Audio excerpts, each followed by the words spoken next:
Nuestro invitado de hoy es uno de los historiadores de las ideas del siglo XX más importantes del mundo.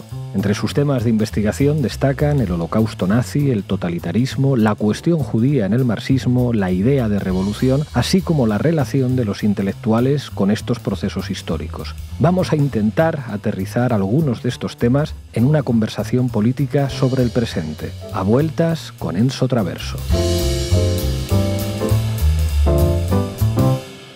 Enzo Traverso, bienvenido a Canal Red. Gracias por invitarme.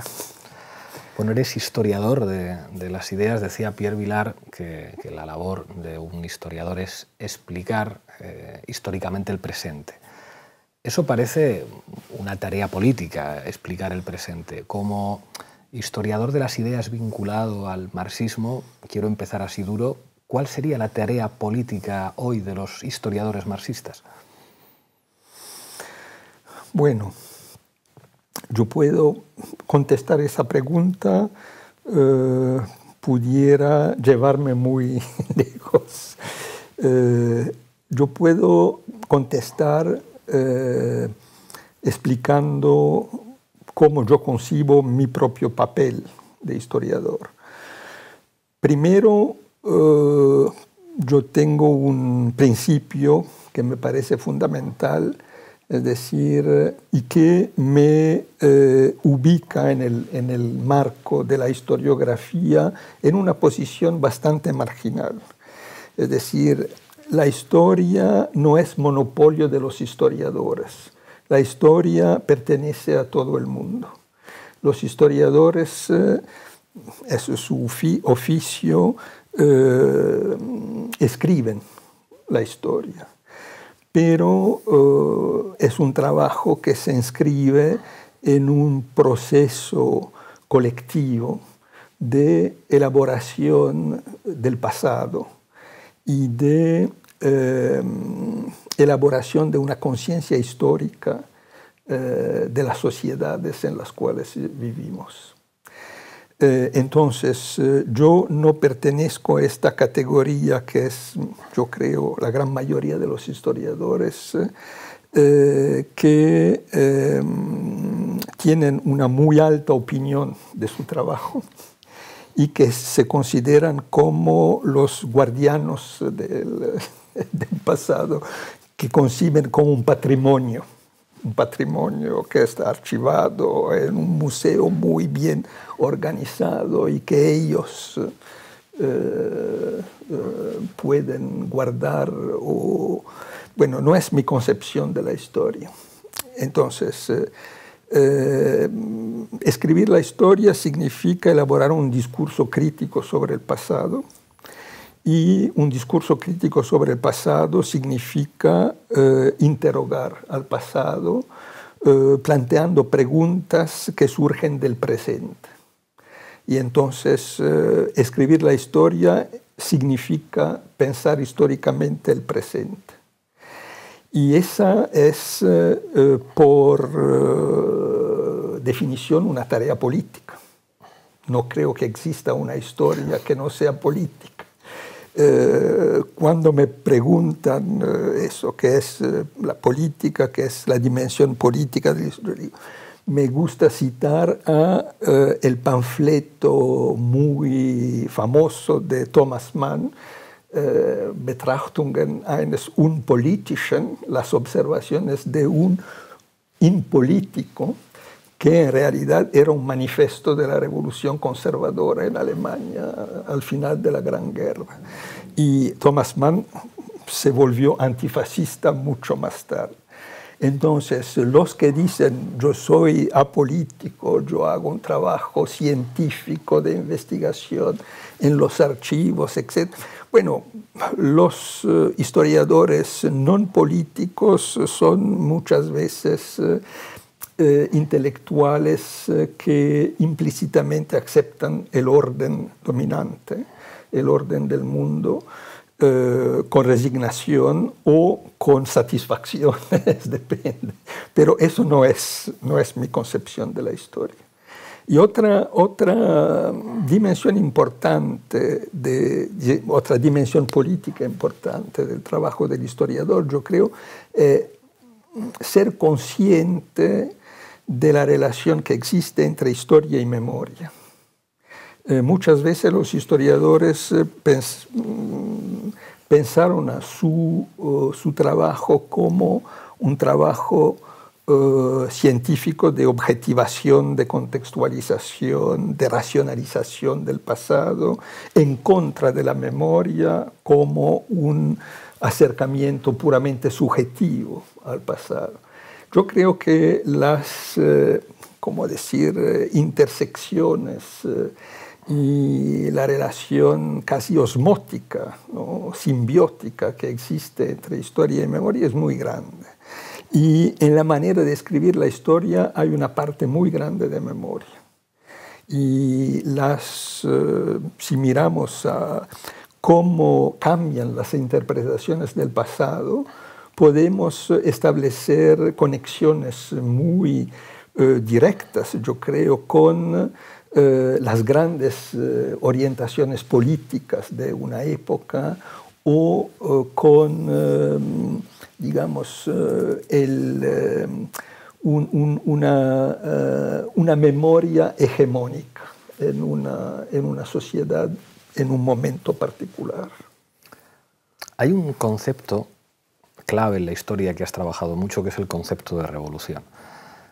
Desde una perspectiva, digamos, como del marxismo de Marx, las revoluciones son la locomotora de la historia, o en términos de Lenin, hay semanas en las que ocurren décadas, las semanas revolucionarias, digamos, que implican la aceleración histórica. Hablas también de la noción de Walter Benjamin, que hablaría de la revolución como potencialidad, el salto del tigre hacia el pasado.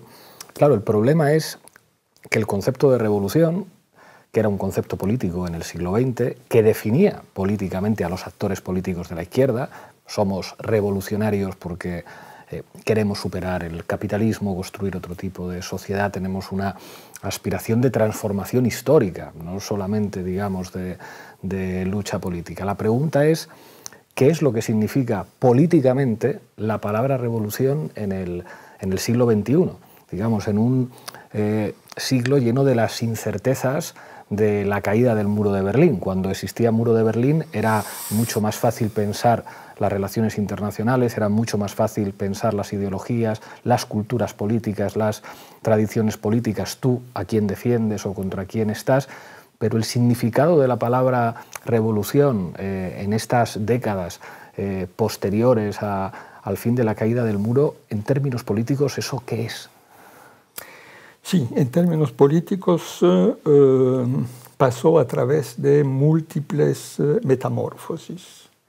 Pero no creo que el concepto de revolución sea en el siglo XXI un concepto puramente historiográfico, un concepto que pertenece al campo de la teoría política y un concepto, digamos, históricamente agotado. No lo creo. Y yo creo, buenas razones de no creerlo, porque el siglo XXI ya conoció una ola de revoluciones. Pensamos al mundo árabe, lo que se llamaba con un eufemismo las primaveras árabes, eran revoluciones. Pero que gana la contrarrevolución en casi todas. Sí, y históricamente no hay revoluciones sin contrarrevoluciones. España es un buen laboratorio. España es el país de la victoria de las contrarrevoluciones, sí, siempre, aquí nos ganan siempre. Y lamentablemente España como muchos otros países. Pero digamos que las revoluciones son también el horizonte del siglo XXI.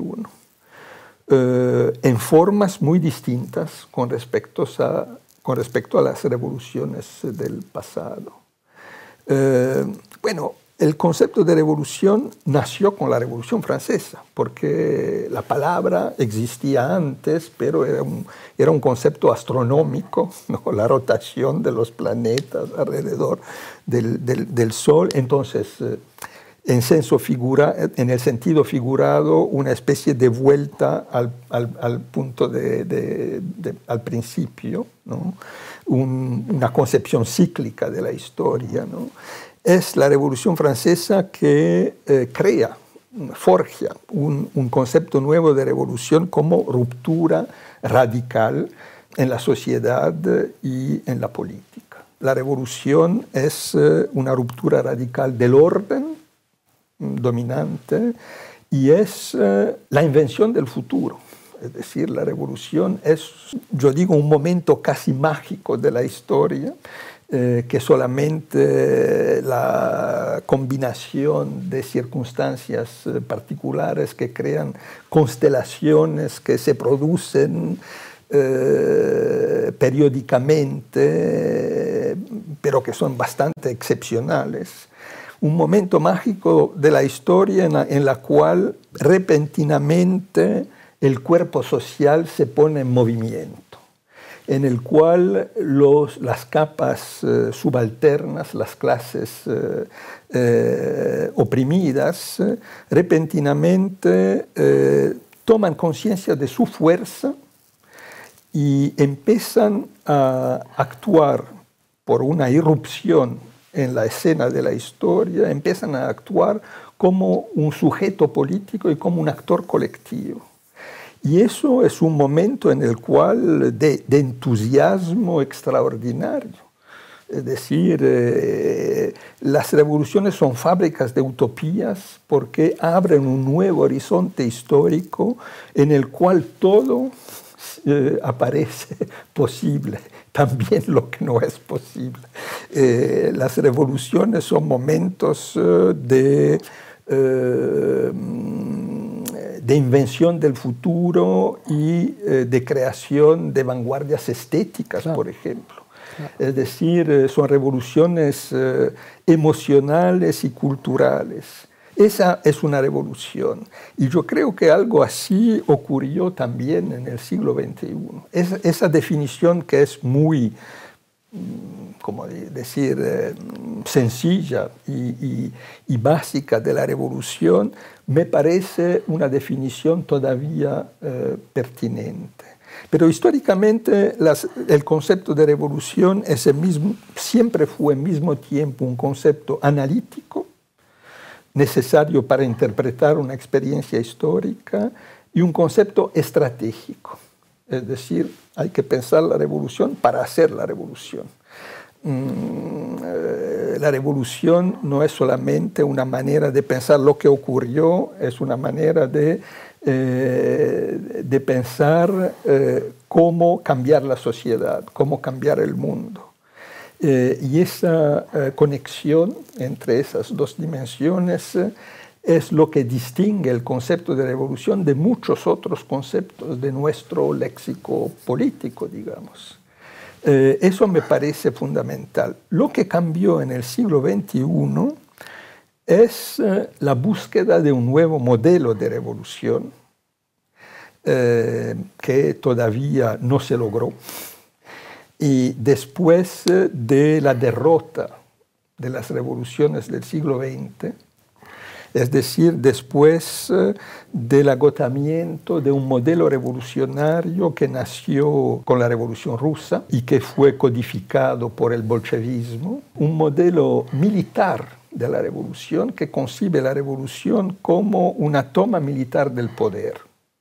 Y esta es la visión de la revolución que fue dominante hasta mi propia generación, es decir, hasta la década de los 70, las izquierdas radicales en el mundo, en una escala global, pensaron la revolución de esa manera. Y hubo todo un conjunto de experiencias históricas que comprobaban, qué fue la revolución china, que fue la revolución cubana, que fue la guerra civil española, sino, digamos, una lucha militar para la conquista del poder. Este modelo se agotó. No creo que se pueda pensar la revolución en el siglo XXI de esta manera, según un modelo militar, que es un modelo estratégico, pero que es también un modelo cultural y antropológico. Si la revolución es una toma militar del poder, eso significa que hay que organizar un movimiento revolucionario como un ejército. Y un ejército tiene disciplinas, tiene un liderazgo, tiene jerarquías, que son también jerarquías de género, por ejemplo, porque en las guerras el papel de los hombres y de las mujeres no es lo mismo. Entonces, el agotamiento de este modelo implica, por un lado, una liberación extraordinaria de creatividad y de búsqueda de nuevas formas de actuación, de organización, que es muy yo creo, fructuosa. Por otro lado, implica, algo misterioso, es decir, implica, no tenemos un nuevo modelo de sustitución. Los grandes modelos de la izquierda del siglo XX, comunismo, socialdemocracia, comunismos heréticos también, izquierdas radicales, anarquía, todos esos modelos fracasaron y no hay un nuevo modelo que surgió. Claro, pero por polemizar un poco, hoy leía un artículo de Raúl Civecchi en La Jornada, en el periódico, un periódico tradicional de la izquierda mexicana, en el que contraponía a los bolivianos del MAS y a los zapatistas del EZLN, y venía a decir como que la llegada de los revolucionarios al Estado les pervierte como a todos los niveles, les pervierte en lo sexual, en lo humano, en tal, y decía, miren la diferencia con los zapatistas, que son honestos, y sin embargo, mire a los dirigentes bolivianos del MAS, que todos se han corrompido. Y señalaba como que el Estado, en un planteamiento, a mi juicio, muy ácrata, digamos, tiene la característica de pervertir a cualquiera que asuma ese combate por el poder en ese terreno. Pero claro, si la revolución es una redefinición de las correlaciones de fuerzas, la revolución tiene que ajustar cuentas con el poder. Y el poder siempre va a tener una dimensión militar. Claro, es muy sexy poner el acento en la dimensión artística de la revolución. O sea, después de la revolución bolchevique, Lisinski, toda esa explosión del nudismo en la Unión Soviética, Eisenstein, como pero... Kollontai, la revolución sexual. La revolución sexual, claro, pero había que cortar la cabeza, igual que en la Revolución Francesa, a los reyes, en este caso a los zares. Había que lidiar con lo que representa el poder de verdad. Para que haya un artista que pueda pintar lo que quiera, eso tiene que estar también sostenido por el poder de los fusiles.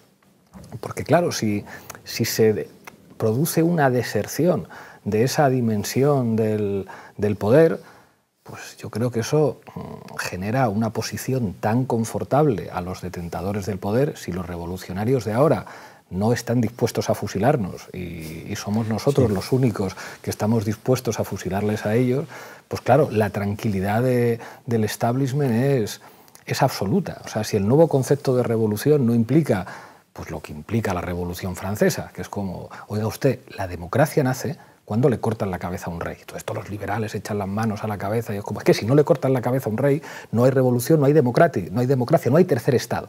O sea, no hay, digamos, una nueva clase que antes era clase subalterna y que ahora se identifica con el pueblo. Sin revolución bolchevique no hay una nueva clase subalterna que diga, oiga usted, ahora mandamos nosotros. Y es evidente que las dinámicas de poder también generan el horror y el crimen y la purga y el... Claro, pero... Lo otro es como mi reino no es de este mundo. Entonces, ¿cómo puede haber una revolución sin sangre, solo con artistas? No, quiero, digamos, evitar una equivocación. Cuando yo dije que las revoluciones del siglo XXI surgen de la derrota de las revoluciones del siglo XX, y las revoluciones del siglo XX en una escala global puede ser la Revolución Mexicana que precedió la Revolución Rusa es una excepción. De otra manera, todas las revoluciones del siglo XX se caracterizan por este modelo militar que nació en Rusia en 1916. No digo eso para criticar a este modelo o para estigmatizarlo o para decir... Es una constatación. Es una constatación. Hasta mi generación era normal pensar la revolución según este paradigma. Yo hago la constatación que todos los movimientos que tienen potencialidades anticapitalistas, potencialidades revolucionarias, que aparecieron en el siglo XXI, que sé, de Occupy Wall Street, los indignados, 15M, las revoluciones árabes, otros movimientos parecidos en otras... Bueno, son movimientos que no reivindican ninguna continuidad histórica con las revoluciones del pasado. Hubo como un corte en la memoria histórica transmitida. Para mi generación era normal pensar la revolución con una referencia a los modelos revolucionarios anteriores. En el siglo XXI eso no ocurre. Y uno de los grandes problemas de las revoluciones árabes es que es una revolución que tiene conciencia de lo que hay que derrotar. Y de este punto de vista, sí, fue una ruptura radical, pero que no se reclama del panarabismo, no se reclama del socialismo, no se reclama del bolchevismo, digamos, de ningún modelo revolucionario heredado del pasado. Es una pura constatación. Y yo comparto tu reflexión. Los zapatistas, los neozapatistas mexicanos, no hablo de la Revolución Mexicana, sino del movimiento zapatista que surgió en la década de los 90, es decir, el primer grande movimiento que surgió después del giro histórico de 89, 90, del fin de la Guerra Fría. Es un movimiento que reproduce algunos rasgos de los movimientos de guerrillas del pasado sin tener los mismos objetivos. No tenían la idea de conquistar el poder en México por las armas, ¿no? Entonces, y después surgió, bueno, la reflexión, bueno, de mi amigo John Holloway, que dice cambiar el mundo sin tomar el poder. Bueno, no estoy convencido de eso. Entonces, el problema de una ruptura con el poder, un poder que es mucho más, ¿cómo decir?, poderoso que los poderes en el pasado. Sí, ya no hay un palacio de invierno que conquistas y ya lo tienes todo. Y ya la visión de la conquista del palacio era un mito, claro, un mito creado por Eisenstein que no corresponde a la realidad histórica. Pero, digamos, si pensamos al poder como un poder ¿cómo se dice? Diffus, en el sentido foucauldiano de la palabra. Sí. Del panóptico. No solamente panóptico, postpanóptico, del biopoder. El biopoder, por un lado, y la microfísica del poder, un estado que es un rizoma de dominación que penetra. Bueno, una ruptura radical para cambiar el mundo y para crear una nueva sociedad puede tener lugar sin violencia y sin romper la máquina del poder, para volver a Marx y a su visión. Y yo creo que no. Yo creo que evacuar el problema de la violencia diciendo podemos cambiar el mundo sin tomar el poder, esa es una ilusión. Claro. Es una ilusión o es una manera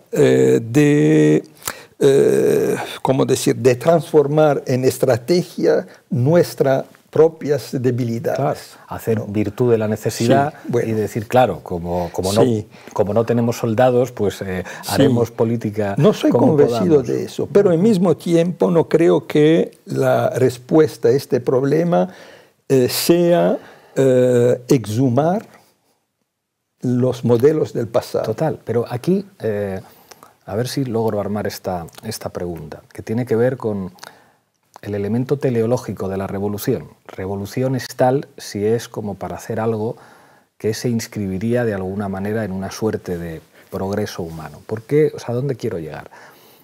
Tú criticas, por ejemplo, el concepto de revolución fascista para decir, no hay revoluciones fascistas, hay revueltas fascistas. El fascismo no quiere transformar nada, en todo caso es un movimiento reaccionario. Y claro, en el libro de la cuestión judía cuentas una cosa que me entusiasmó, en la que explicas que, al menos hasta el Holocausto, digamos, ser comunista era una manera de ser un judío moderno. Había muchos judíos que, lógicamente, porque eran pues, ciudadanos europeos del siglo XX, pues tenían una cultura, pero lógicamente el sionismo les parecía una cosa vieja del siglo XIX, y ser comunista, esa aspiración a una nueva sociedad, a construir el paraíso en la tierra, era una manera en la que alguien que procedía de la cultura judía pues podía ser moderno, decir, hombre, no, judíos eran mis abuelos, yo soy comunista y soy internacionalista y quiero cambiar las cosas.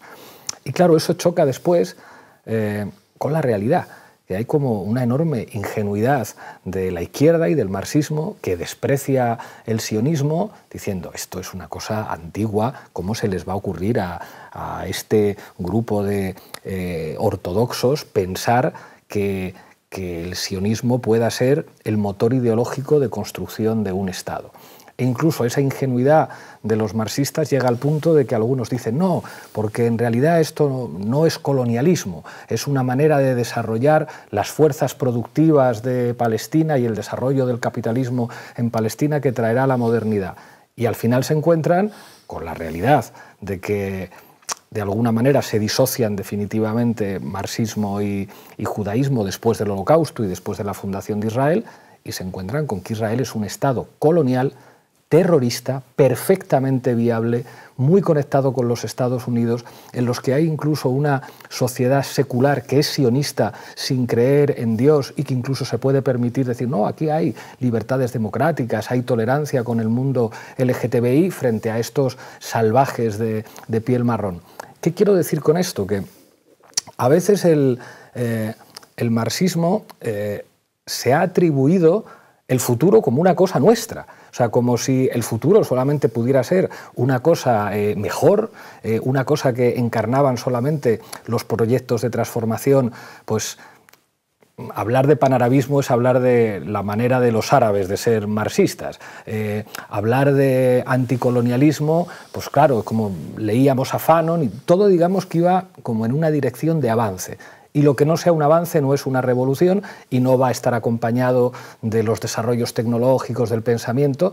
Y la realidad nos dice que, que casi la Revolución Francesa y la Revolución de Octubre son excepciones históricas, no, digamos, el resultado del desarrollo de las fuerzas productivas, y que en realidad, esto es por discutir, lo digo como por polemizar, que puede haber formas de revolución, de reordenar las relaciones de poder que vayan en direcciones monstruosas, que no tengan nada que ver con una sociedad mejor, más libre, más bonita. Seguro, la imagen forjada por Marx de la revolución como locomotora de la historia es una metáfora que resume de una manera muy literaria o pintoresca, digamos, muy elocuente, una concepción teleológica de la historia, es decir, la idea de que la historia tiene una dirección y que las revoluciones... Es muy marxista y muy judío al mismo tiempo, como que... Sí, la idea de que las revoluciones son etapas de aceleración de una historia que tiene su propio fin inmanente. Y esta idea teleológica nació con la Revolución Francesa y la idea de progreso.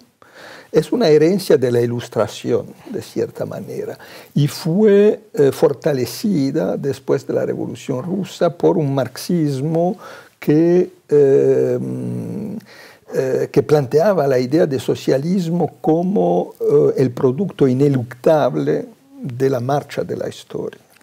Bueno, ya después de la Revolución Rusa hubo un marxismo crítico que puso en cuestión la idea de progreso y la imagen de Benjamin que dice, no, la revolución no es la locomotora de la historia, es el freno de emergencia que detiene la corsa del tren hacia la catástrofe, ¿no? Es, digamos, una puesta en cuestión radical de la idea de progreso y es una idea marxista. Pero la idea de Benjamin, que cuando fue formulada aparecía como una heresía o como algo incomprensible, hoy es, yo creo, mucho más cercana de nuestra sensibilidad en el siglo XXI. Los jóvenes de hoy tienen una conciencia ecológica que es mucho más fuerte, por suerte, de la que tiene mi propia generación. Es decir, hoy nadie puede pensar que la historia está marchando hacia el socialismo o hacia el progreso. La historia está marchando hacia la catástrofe y hay que actuar para impedir la catástrofe, ¿no? Y esa es la idea del socialismo como apuesta, como desafío, como una potencialidad emancipadora de la humanidad, pero una potencialidad que hay que agarrar y que hay que desplegar y que no tiene nada de ineluctable. Bueno, eso creo que es uno de los, digamos, logros del siglo XXI. Lo que cambió es que en el pasado había una dialéctica de la historia, que, bueno, un historiador de los conceptos que no es marxista, que es al origen muy conservador, Reinhard Koselleck, dijo, bueno, hay una dialéctica de la historia.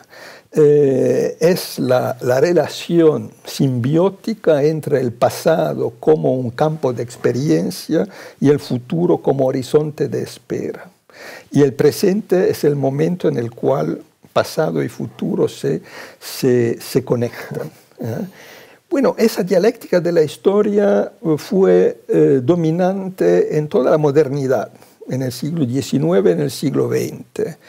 En el siglo XXI esta dialéctica de la historia se rompió y vivimos en lo que algunos llaman el presentismo, un régimen de historicidad presentista en el cual el pasado y el futuro están comprimidos en el presente y el presente es una especie de horizonte indepasable. Es decir, un presente hecho de aceleración espasmódica, pero aceleración de un ritmo frenético y que significa que cada año tengo que cambiar mi cell phone porque o mi computadora porque se agota rápido, pero todos esos cambios, la aceleración de la bolsa, del stock exchange, ¿no? Que en 10 segundos se mudan centenas de millones de dólares de un país a otro, de un banco a otro, pero todo eso ocurre en un mundo cuyas fronteras, como decir,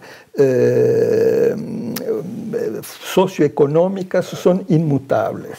Claro. Es decir, el capitalismo se expande, pero en un mundo naturalizó. limitado. El capitalismo se naturalizó. Entonces, uno de los desafíos de la izquierda en el siglo XXI es reconstruir un horizonte de espera. Yo siempre dejo a mis estudiantes este ejemplo en los momentos los más trágicos de la historia. Pensamos a Europa en 1942, Europa nazificada. Hubo gente que tomó las armas para luchar en contra de este poder de dominación, consciente de que esta decisión política implicaba muy probablemente el sacrificio de su vida, pero lo hicieron con la conciencia de que su compromiso político y de que su sacrificio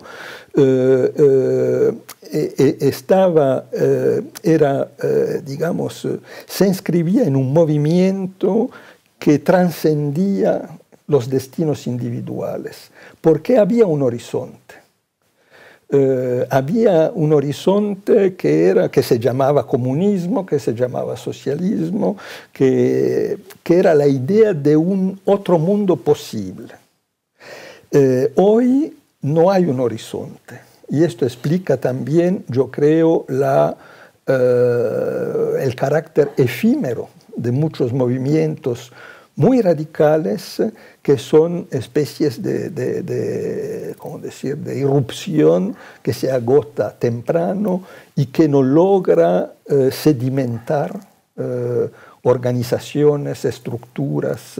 Bueno, lo que ser comunista en el siglo XX significaba pertenecer a un movimiento con una cultura, con una memoria, con una transmisión de conocimientos, de experiencias, de valores, etc.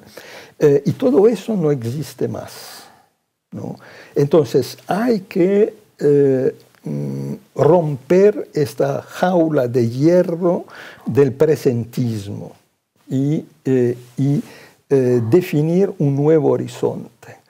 Después, hay otra parte de tu pregunta que es muy importante, que es, bueno, por ejemplo, los intelectuales judíos, qué papel jugaron en esas experiencias.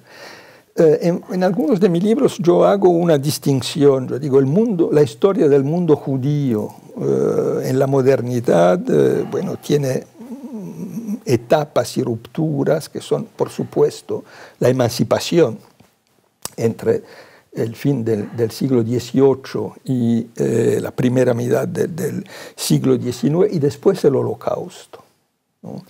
Pero si pensamos al siglo XX, el Holocausto, la Segunda Guerra Mundial y el Holocausto son una fractura radical. El mundo judío tiene dos caras distintas, en la primera y en la segunda mitad del siglo XX. Y simbólicamente yo los resumo en dos figuras emblemáticas: Trotsky, que es la figura emblemática del mundo judío en la primera mitad del siglo XX, es decir, la encarnación de revolucionario sin apátridas, de revolucionario internacionalista, cosmopolita, universalista, que vive la mayoría la gran parte de su vida como exiliado. Que es políglota. Bueno, y persecutado por todos los regímenes políticos. Y la figura emblemática del mundo judío en la segunda mitad del siglo XX es Henry Kissinger, es decir, el estratega del imperialismo derecha, norteamericano. Bueno, son dos figuras emblemáticas que no resumen todo el mundo judío. Había judíos conservadores y reaccionarios en la primera mitad del siglo XX, el sionismo nació al final del siglo XIX y había judíos de izquierda en la segunda mitad del siglo XX, por suerte, pero este cambio indica una transición. Y lo que ocurre en Gaza hoy es, digamos, el producto de esta transición. El judaísmo, que fue la conciencia crítica de la cultura occidental, es decir, que fue el pensamiento crítico de los intelectuales que pertenecían al mundo occidental, percibidos como un cuerpo extraño dentro del mundo occidental, enemigos de todos los nacionalismos, rechazados por todos los nacionalismos modernos, es decir, los parias, para hablar con Hannah Arendt, es decir, intelectuales parias que son excluidos de todos los centros del poder, casi naturalmente evolucionaron hacia una crítica del poder y encarnaron todas las corrientes de vanguardia en todos los campos de la cultura. Y entonces no soy sorprendido de que se encontraban tantos judíos en todos los movimientos revolucionarios de Europa y de Estados Unidos en la primera mitad del siglo XX. La Segunda Guerra Mundial y el Holocausto fueron un cambio radical porque Europa se vaccinó en contra del antisemitismo, a pesar de lo que dicen hoy muchos medios de comunicación. El antisemitismo hoy no es nada con respecto a lo que fue hace un siglo. Y el sionismo, que al principio era una corriente marginal en el mundo judío, era la versión judía de los nacionalismos europeos de la época. Claro. ¿No? Bueno, por un conjunto de circunstancias bastante extraordinarias, después de la Segunda Guerra Mundial, el sionismo pudo lograr la construcción de un Estado judío, y ahora este Estado es un Estado etno-religioso en su matriz, y es un Estado que se construye y se desarrolla por medio de un modelo de colonialismo, settler colonialism, un colonialismo de asentamiento. Sí, y de sustitución, que es una paradoja, digamos, como los revolucionarios judíos eran el polo alternativo al sistema, hoy se volvieron en la expresión paroxismal de la forma del Estado-nación, en una época en la cual el Estado-nación es una herencia del pasado obsoleta en el mundo global. Eso es una paradoja contundente. Es algo impresionante. Y es una forma de colonialismo como el colonialismo en Estados Unidos, la conquista de América del Norte, es decir, por exterminio de las poblaciones autóctonas, o como otras formas de nacionalismo en Australia, que sea en otros, reproducida en el siglo XXI, es algo que plantea, digamos, interrogantes fundamentales. Es verdad, que es como muy tentador el elemento de la paradoja.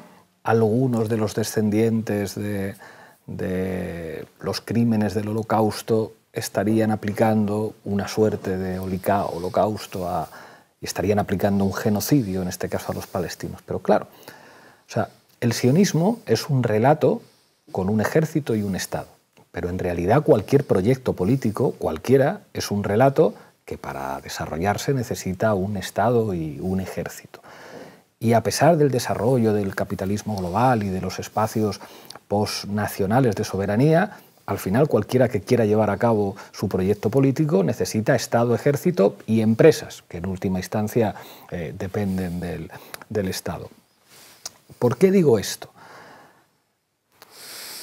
Gramsci decía que que los intelectuales no son los ideólogos de los proyectos políticos, sino los organizadores culturales. Y en realidad cuando tú dices la izquierda lo que tiene que hacer es construir un horizonte de espera, en realidad esa sería la tarea de los intelectuales, construir un relato de que algo mejor va a llegar y que hay buenas razones para morir. Pero lo importante de eso no es tanto si se va a verificar alguna vez que uno murió por algo bueno que llegara después, sino su función política como relato. Porque los seres humanos funcionamos a partir de relatos. Entonces, tengo la sensación de que a veces la izquierda ha abandonado una tarea de producción de relato que la derecha asume con muchísimo desparpajo, que es lo que llaman abiertamente guerra cultural, que es básicamente un relato. El relato de Israel sobre sí mismo es repugnante, como de llamar antisemita a cualquiera que critique el sionismo, deshumanizar a los colonizados, es como, pero no deja de ser un relato. Y sin embargo, digamos como que la izquierda tiene muchas más dificultades para entrar a la pelea cotidiana de los relatos y tiene como un exceso de mala conciencia. Es decir, ¿cómo es posible que ustedes, siendo quienes son ustedes, que son todos descendientes o en su mayor parte descendientes de perseguidos europeos que llegaran aquí? Es como, es imposible que una sociedad colonial no sea de derechas. Es imposible. El propio colonialismo, en tanto que crimen, que no siempre entendió el marxismo como tal, no puede dar lugar a sociedades justas. Cualquier sociedad colonial es una sociedad de criminales, aunque los criminales practiquen la democracia liberal entre ellos y la libertad sexual entre ellos y dejen incluso que el feminismo se desarrolle entre ellos, pero una sociedad colonial es una sociedad opresiva, y en el caso además de la sociedad israelí, que ni siquiera necesita explotar laboralmente a los colonizados, sino que quiere simplemente destruirlos para ocupar todo el espacio, pues es lo que ya conocimos con los ocupantes franceses en Argelia, que esto le costaba entenderlo a la sociedad francesa, pero las bombas que están poniendo los del Frente de Liberación Nacional, qué barbaridad, lo que sale en la película de Gillo Pontecorvo de la batalla de Argel. Pero claro, al final la sensación es como que la izquierda es incapaz de asumir un relato con todas sus consecuencias. Y, por ejemplo, la izquierda tiene muchas dificultades para asumir algo que dices, que está muy bien, es como, oiga, en esto de los israelíes y los palestinos, no me cuente usted que hay barbaridades por los dos bandos, porque esto sería como decir que los juicios de Nuremberg tuvieran que juzgar las atrocidades de los aliados, que claro que hubo atrocidades de los aliados, pero en Nuremberg hay que juzgar a los nazis. Entonces no me cuente usted que hay que poner al mismo nivel las atrocidades del colonizado y las atrocidades del colonizador. Y sin embargo esto, la izquierda no se atreve a decirlo, porque ha perdido la batalla ideológica con la derecha. Y la derecha dice, usted está haciendo apología del terrorismo. No, mire usted, estoy hablando de colonialismo. El crimen original es el colonialismo. Y si no decimos esto, tenemos las manos atadas a la espalda y al final como que nos tenemos que refugiar en que el neoliberalismo ha penetrado tanto en nosotros que somos incapaces, ¿no? Es decir, hagamos una cosa que hace la derecha, que es un discurso sobre el poder, y que en este contexto o se adelantan líneas ideológicas, y ya adelantar líneas ideológicas no es prometer un futuro, digamos, como las cosas estas que dice la Internacional, la Tierra será el paraíso, el género humano es la Internacional, es como esto ya en el siglo XXI no funciona. Hay que hacer como un discurso más árido, pero completamente distinto a lo que dicen pues los Holloway o estos que dicen nos desinteresamos del poder porque el poder corrompe. No, queremos el poder y asumimos la realidad del poder con todas sus consecuencias, porque parece que hemos quedado como atrapados en las mentiras de la Ilustración y en las mentiras liberales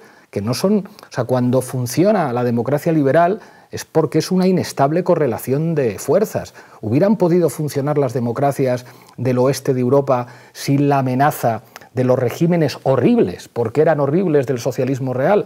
Seguramente no, pero entonces, digamos la verdad, o sea, lo que aseguraba la libertad en ciertas sociedades era una correlación de fuerzas fruto del conflicto, tanto en los territorios de esos estados como en la realidad geopolítica más general. O sea que a veces como que tenemos una nostalgia de poder contarle a la gente que el futuro va a ser precioso, y es como, no, precioso no va a ser, pero o combatimos o tenemos una narrativa cultural propia, o si no, te aplican el campo de concentración a ti. Sí. Bueno, yo pienso primero que construir un nuevo relato no es un trabajo puramente, no es una mera operación intelectual. Y lo que me sorprende y que me interroga también es la constatación de una paradoja, otra paradoja fundamental. El pensamiento crítico hoy es mucho más rico, mucho más sofisticado, cualitativamente y cuantitativamente con respecto a el pensamiento revolucionario de hace un siglo. No hay comparación posible. Puede ser el concepto de interseccionalidad que hoy es también el espejo del pluralismo del pensamiento crítico, de las teorías. Hay un pensamiento crítico anticapitalista, ecologista, feminista, que se ocupa de un conjunto de problemas sociales, medios de comunicación, nuevas formas de organización del trabajo, de explotación, memorias alternativas. Bueno, el pensamiento crítico es muy rico, no falta, no hay una debilidad en la capacidad de pensar críticamente las formas de dominación, de opresión. Pero al mismo tiempo falta este horizonte de espera, un horizonte que pueda, en el cual puedan converger los movimientos sociales, las aspiraciones políticas, las críticas. Bueno, entonces, una nueva utopía para el siglo XXI, cierto, será elaborada por intelectuales, pero será empujada por poderosos movimientos sociales. Y los movimientos sociales existieron, existen, pero hasta ahora no tuvieron la fuerza de crear, de inventar una nueva utopía o un nuevo modelo. Eso es, y yo creo que yo soy, no puedo decir más optimista, pero yo matizaría tus análisis en el sentido que, cierto, la extrema derecha, la derecha radical, aparece mucho más eficaz hoy en su capacidad de dibujar nuevos relatos o su capacidad de lograr formas. Pero bueno, es mucho más fácil para la derecha radical devolverse en una fuerza de gobierno que para la izquierda radical. Eso es. Y yo creo que ellos tienen exactamente los mismos problemas. Porque cuando hablabas de revolución fascista, que es un concepto muy controvertido y muy problemático, pero es un concepto que de un punto de vista historiográfico se puede criticar, porque el fascismo es mucho más contrarrevolucionario que revolucionario, pero el fascismo tenía una retórica revolucionaria y tenía una ambición revolucionaria. Los fascistas estaban convencidos que su tarea era crear una nueva civilización. Inventaron un nuevo lenguaje, nuevas formas también de comunicación estética. Es decir, el fascismo, con su mito del hombre nuevo, con su mito de un... Bueno, el fascismo tenía una proyección hacia el futuro.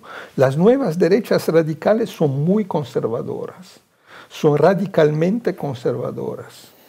Donald Trump tiene la capacidad de crear sueños para las masas, ¿no? Pero MAGA, Make America Great Again, es una vuelta a la edad de oro de América en la posguerra como época de poder y de prosperidad. Y bueno, las derechas radicales en Europa son muy conservadoras porque dicen hay la amenaza islámica, hay la amenaza de la inmigración, tenemos que cerrar las fronteras, tenemos que volver a la soberanía nacional, tenemos que defender los valores tradicionales de la Europa cristiana, etc. Es un discurso muy conservador. Entonces, no creo que la derecha radical sea capaz de ofrecer un nuevo horizonte de espera. Es capaz de articular políticamente un reflejo muy conservador. Y esa crítica del neoliberalismo que hacen es una crítica que es muy difícil en largo plazo a defender, porque una vez que se incorporan a los aparatos de dominación y que los manejan, no pueden más aparecer como la alternativa a la globalización neoliberal. La izquierda radical, si es coherente y puede construir un nuevo horizonte de espera que sea una verdadera alternativa. Eso es, digamos, no es una manera de ser optimista. Yo creo que hay muchos problemas, pero creo que hay un paralelo entre las dificultades de la izquierda, de una izquierda de cambio, de una izquierda alternativa, y una derecha que logra, que está subiendo, que está conociendo un éxito espantoso en escala global, pero no sé hasta qué punto podrá gestionar este éxito. Ahí, a ver qué te parece esto. Es muy difícil caracterizar a las diferentes extremas derechas que tienen éxito en el mundo. Esto es un problema para los politólogos. Es decir, como buscar rasgos comunes en Trump, en Milei, en Bolsonaro, en el Frente Nacional francés, en Meloni, en Salvini, en Vox, en España, en Alvise. Digamos, la diversidad de estilos y de fenómenos de la ultraderecha hace que sea muy complicado decir qué tienen en común todos estos. Porque algunos tienen, digamos, un estilo más conservador, otros pueden tener un estilo más moderno, como el propio Milei, algunos se pueden centrar en el odio al migrante, otros como Vox en España en la unidad de España, algunos pueden tener un carácter más outsider, otros pueden venir del Estado y ser partidos de jueces y de policías, los puede haber favorables a Putin y los puede haber favorables a la OTAN, pero hay algo que todos tienen en común, y es que todos son furibundamente anticomunistas. Y de hecho, su anticomunismo aparentemente es fantasmático. ¿Quiénes son los comunistas en las sociedades actuales? De hecho, no están pensando en China cuando despliegan, digamos, el anticomunismo.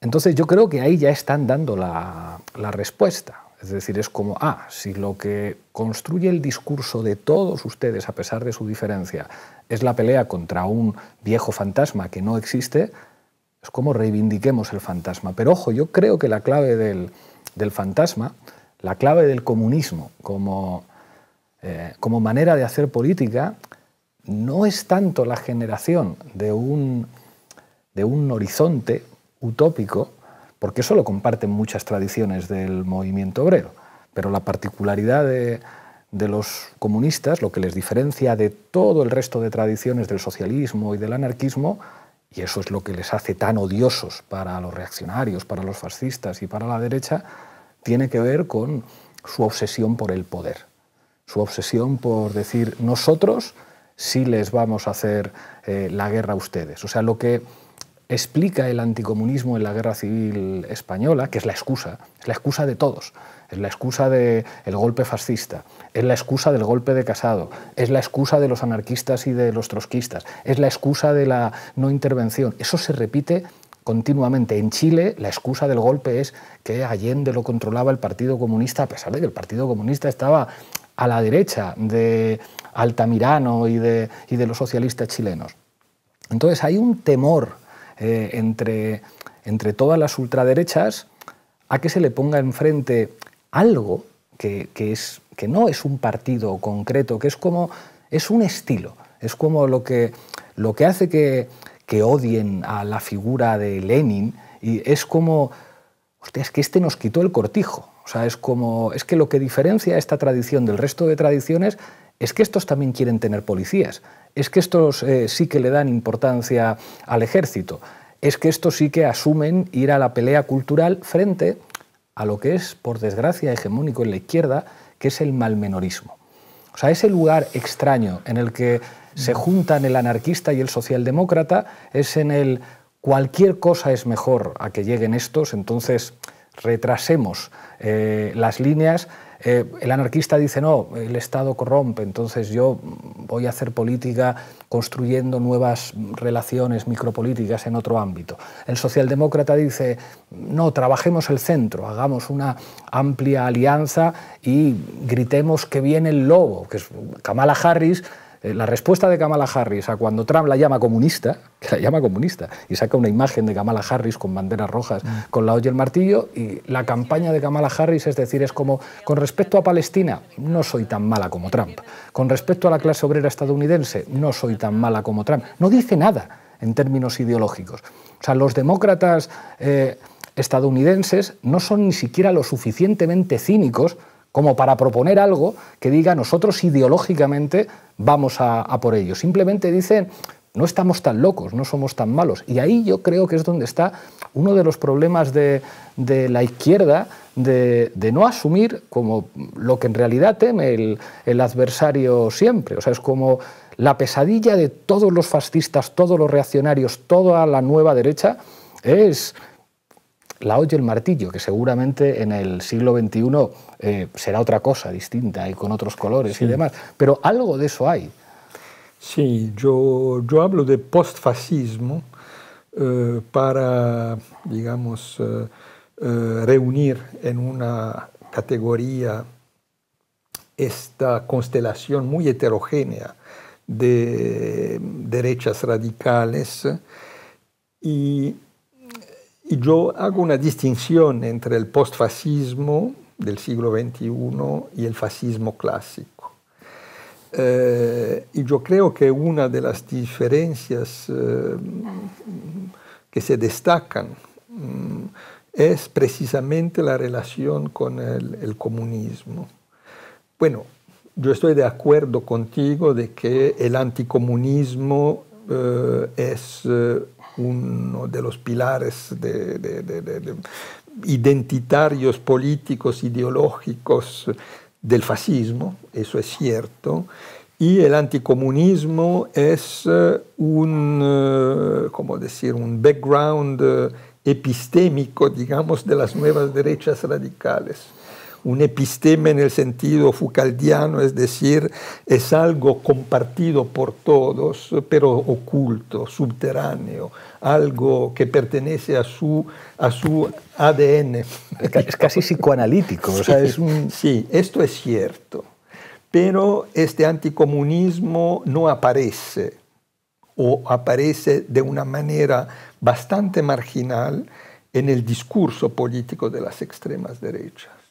Sí, cierto, Donald Trump hizo algunas referencias a Kamala Harris como por qué hay en el Partido Demócrata una corriente de izquierda que es definida como comunista. Pero imagínate que Bernie Sanders fue el candidato del partido. En este caso, la dimensión anticomunista del discurso de Trump hubiera sido central, Total. hubiera sido central. Pero el anticomunismo no es para nada central en el discurso de Marine Le Pen. Veremos si llega a la segunda vuelta con Mélenchon. Bueno, sí. Claro. Si hay una segunda vuelta, Marine Le Pen y Jean-Luc Mélenchon, seguro habrá el episteme se expresa en la superficie de una manera muy... Y eso en todos los países. Pero en este momento no es así. En este momento yo creo que mucho más que el anticomunismo, en términos de discurso, de retórica, de articulación explícita de un proyecto político, el hilo conductor o federator de todo es una xenofobia islamófoba. Es la búsqueda de un chivo expiatorio que son los musulmanes. En sus diferentes componentes pueden ser los terroristas islámicos, pueden ser los refugiados y los inmigrantes, y puede ser Hamas y el movimiento nacional palestino en su conjunto. Eso es el discurso que domina hoy. Bueno, no digo que las cosas no van a cambiar en el futuro, pero eso es el contexto actual. Y de este punto de vista, Israel es ¿cómo decir?, una expresión paroxismal de esta tendencia, porque es todo este conjunto de características que se condensan en un proyecto de expansión militar, de construcción de un Estado que quiere ser étnicamente homogéneo en el siglo XXI y que es un proyecto que se puede lograr solamente a través de la destrucción de los palestinos. Y eso es algo, digamos, yo decía, la expresión paroxismal, porque si miras al discurso de las derechas radicales, es un discurso muy conservador. Es decir, el fascismo, bueno, el fascismo tenía el proyecto de conquistar, de colonizar a Etiopía para proclamar el imperio. Es decir, el orientalismo en el siglo, hasta la Segunda Guerra Mundial, el orientalismo, esa idea del occidente que se define por oposición a una alteridad negativa que es, bueno, en Europa puede ser la alteridad judía, el antisemitismo, fuera de Europa puede ser la alteridad colonial, y entonces, pero digamos, este orientalismo legitimaba el proyecto del colonialismo como misión civilizadora. Entonces, Occidente está legitimado a colonizar el mundo para exportar su civilización. Hoy el discurso es diverso, es diferente. Es el mito de la gran sustitución, del gran, ¿cómo se dice?, le grand remplacement. Es decir, tenemos que protegernos porque estamos amenazados. El Occidente es una fortaleza amenazada. Y esto es la expresión, digamos, el posfascismo se ubica en un mundo global en el cual Occidente no es más el Occidente colonial y imperial del pasado. Y es por eso que Israel aparece como algo, sí, la metáfora impresionante, como una forma de colonialismo decimonónico trasplantado en el siglo XIX. Y esa es una de las razones también por las cuales la comparación con el apartheid de África del Sur es mucho peor Israel. Es problemática, porque por supuesto En Cisjordania los palestinos no tienen derechos, viven en una condición de total despojo como los negros en la época del apartheid. De este punto de vista se puede hacer una comparación. Pero África del Sur quisiera establecer un sistema de apartheid, es decir, de jerarquía racial codificada por la ley, para explotar los negros. Israel quiere expulsar los palestinos. Y si Israel tiene necesidad de mano de obra, se lleva inmigrantes filipinos que no plantean problemas de ciudadanía, que no plantean problemas. Entonces, es por eso que yo creo la guerra de Gaza, que puede tener éxitos catastróficos, porque lo que es la apuesta de esta guerra es la sobrevivencia de Palestina, porque el proyecto claramente es de borrar Palestina de la Carta del Medio Oriente, pero una de las consecuencias de esa guerra es un cambio radical de la imagen de Israel en el mundo, también en la opinión pública del mundo occidental. Hay una discrepancia entre lo que la gente piensa de Israel y lo que los grandes medios de comunicación nos dicen sobre Israel. O lo que los jefes de gobierno, no hablo de España, pero hablo de los otros países de la Unión Europea, dicen. Pero en este contexto yo creo que el proyecto, que es muy viejo, el proyecto del binacionalismo, de un Estado binacional, de un Estado federal, de la invención de una nueva forma de Estado que pueda garantizar una completa igualdad de derechos a todos sus ciudadanos, a pesar de sus orígenes étnicas, nacionales o religiosas. Este es un proyecto que corresponde al mundo en el cual vivimos hoy.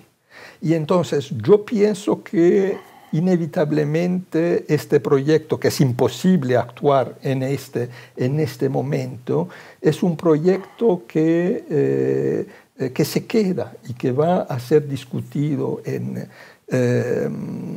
el futuro. Yo estoy convencido de eso.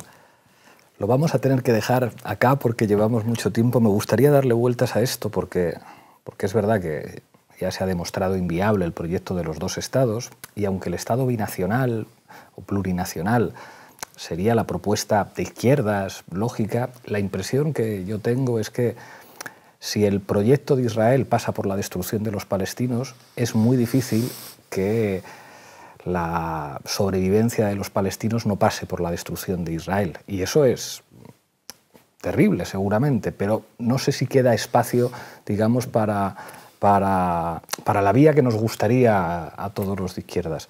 En cualquier caso, te agradezco mucho haber estado aquí con nosotros en Canal Red. Ojalá podamos seguir dialogando pronto. Muchísimas gracias, Enzo. No, gracias. Gracias por la invitación.